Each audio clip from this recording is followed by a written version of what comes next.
الحمدللہ رب العالمین والصلاة والسلام علی رسولہ الکریم اما بعد فاعوذ باللہ من الشیطان الرجیم بسم اللہ الرحمن الرحیم وعن انس عن النبی صلی اللہ علیہ وسلم قال لكل غادر لواء يوم القيامة يعرف به متفق عليه وعن ابي سعيد عن النبي صلى الله عليه وسلم قال لكل غادر لواء عند استه يوم القيامة وفي رواية لكل غادر لواء يوم القيامة يرفع له بقدر غدره ألا ولا غادر أعظم غدرا من أمير آمات رواہ مسلم۔ صدق اللہ و صدق رسول الکریم۔ عزیزان گرامی قدر، دو احادیث مبارکہ میں نے تلاوت کرنے کی سعادت حاصل کی ہے۔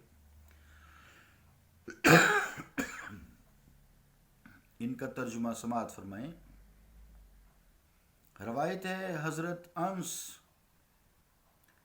رضی اللہ تعالیٰ عنہ سے، وہ نبی کریم صلی اللہ تعالیٰ علیہ وآلہ وسلم سے راوی، فرمایا ہر بد عہد کے لیے جھنڈا ہوگا قیامت کے دن جس سے وہ پہچانا جائے گا۔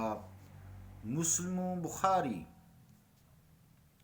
روایت ہے حضرت ابو سعید رضی اللہ تعالیٰ عنہ سے، وہ نبی کریم صلی اللہ علیہ وسلم سے راوی، فرمایا ہر بد عہد غدار کا جھنڈا اس کے چوتڑوں کے پاس ہوگا قیامت کے دن، اور ایک روایت میں یوں ہے کہ ہر غدار کا جھنڈا قیامت کے دن اس کی غداری کے مطابق اونچا کیا جائے گا۔ ہوشیار رہو کہ عوام کے سلطان کی غداری سے بڑھ کر کوئی غدار یعنی بد عہد نہیں۔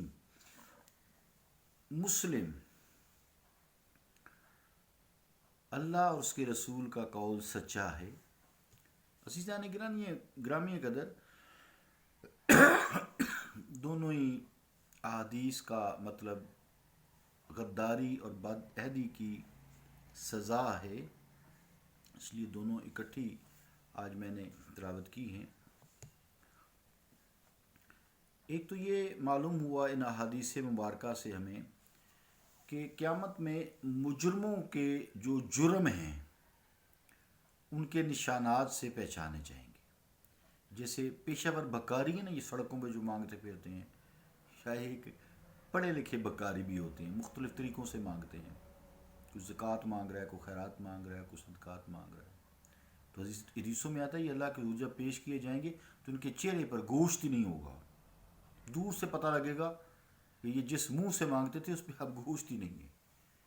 تو اس طرح یہاں جو غداری کے مجرم ہیں، بد عہدی کے مجرم ہیں، ان کے نشانات جھنڈوں سے معلوم ہوں گے، ان کے جھنڈوں سے۔ کسی سے پوچھنے کی ضرورت نہیں ہوگی ایک دوسرے سے بھئی یہ کون لوگ ہیں، جھنڈا بتائے گا کہ یہ غدار لوگ ہیں، بد عہد لوگ ہیں، سزائیں پھر ان کی بعد میں ہوں گی۔ دوسری حدیث پاک میں جو لواء ہے، لواء یہ ایسے جھنڈے کو کہتے ہیں جو بہت بلند ہو، اونچا ہو، بڑا جھنڈا۔ اور رایتا جو ہے یہ ایسے جھنڈے کو کہتے ہیں جو چھوٹا جھنڈا ہو۔ ظاہر یہ ہے کہ جو حدیث پاک ہے، لفظ جو ہے اس میں اندہ استہی، تو اس سے مراد یہ ہوگا کہ اس کی پیٹھ سے ایسا جھنڈا، غدار کا جو جھنڈا ہوگا اس کی پیٹھ سے چمٹا ہوگا کہ اس کے ساتھ ساتھ پھرے گا، جدھر وہ جائے گا جھنڈا اس کے ساتھ ہی جائے گا۔ تو یہاں جو استہی چوتڑوں کا ذکر کیا ہے یہ اس کی اہانت کے لیے، تذلیل کے لیے کیا ہے۔ جیسے پولیس والے نہیں مارتے، پیچھے چھتر مارتے ہیں، اس طرح ان کا جھنڈا چوتڑوں پہ چمٹا دیا جائے گا، چپکا ہوگا۔ تو اس لیے یہاں عزت کا جو ویسے ترجمہ تو جو ہوتا ہے دوبر ہوتا ہے، تو عزت کا جو جھنڈا ہوتا ہے نا، عزت کا جھنڈا آپ دیکھتے ہیں کہ جیسے فوجوں کی پریڈ ہوتی ہے تو وہ یہاں کاندھے کے ساتھ پکڑا ہوتا ہے، ایسے کاندھے کے ساتھ ہوتا ہے، وہ عزت کا جھنڈا آگے ہوتا ہے اور ذلت کا جھنڈا جو ہے وہ پیچھے ہوتا ہے۔ یعنی مراد یہ ہے حدیث پاک سے کہ دنیا میں بدعہدی کی جیسی کیفیت ہوگی ویسی ہی وہاں جھنڈے کے سائز ہوگا۔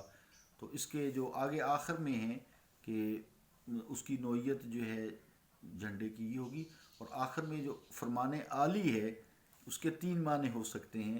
یہ کہ سب سے بڑا جو غدار ہے وہ کون ہے، اس کی نشاندہی کی ہے، اس کے 3 معنی ہو سکتے ہیں۔ ایک تو سب سے بڑا غدار وہ ہے جو مسلمانوں کی مرضی کے بغیر ان پر جبراً حاکم بن جائے، جیسے باغی ہیں، حکومت کے خلاف نکلے، باغیت اختیار کی، حکومت کو معزول کیا، قتل و غارت کی اور حکومت پر قابض ہو گئے، اور جو یہ کرنے کی کوشش بھی کرتے ہیں۔ حضرت علی کرم اللہ وجہ نے ایسے لوگوں سے جنگ کی ہے، جنگ صفین اور جنگ جمل۔ تو دوسرے وہ بادشاہ بڑا غدار ہے جو مسلمانوں کے حقوق کو ادا نہ کرے، اہلیت والے لوگوں کو بھول جائے، نااہلوں کو عہدے سونپ دے اپنی سیٹ پکی کرنے کے لیے، انہیں آگے بڑھائے، انہیں اہل استحقاق جو حق والے بندے ہیں، اہل استحقاق ان لوگوں پر مسلط کر دے۔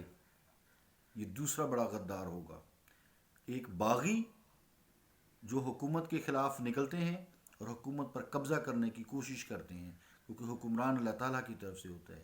دوسرا وہ حکمران اٹ سیلف جو عوام کے حقوق چھینتا ہے، ان کے حقوق کو ادا نہیں کرتا، ان کو تنگ کرتا ہے، نااہل لوگوں کو آگے لاتا ہے، کرپٹ جسے کہتے ہیں۔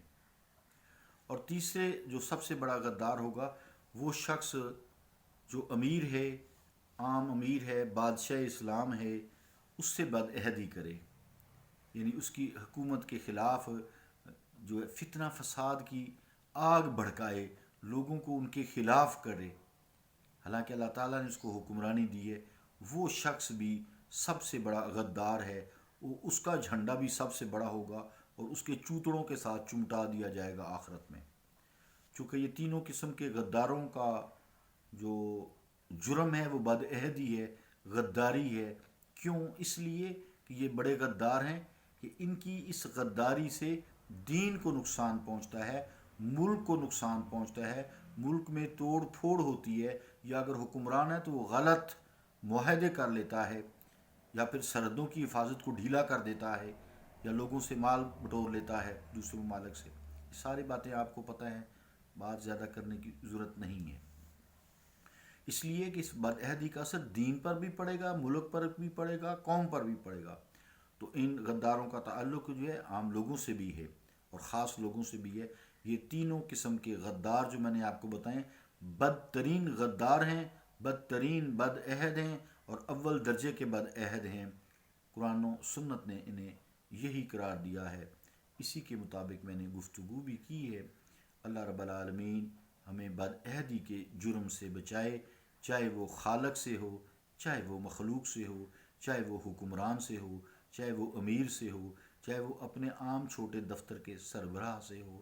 اللہ رب العالمین اس کے خلاف کوئی غداری میں دل میں بات بھی شیطان ڈال دے، اللہ رب العالمین جو ہے ہمیں شیطان کے اس شر سے دور فرمائے، کیونکہ اس کی سزا بڑی عجیب و غریب ہے۔ صلی اللہ تعالیٰ علی رسول خیر خلقہ محمد وعلی آلہ واصحابہ اجمعین برحمتک یا ارحم الراحمین۔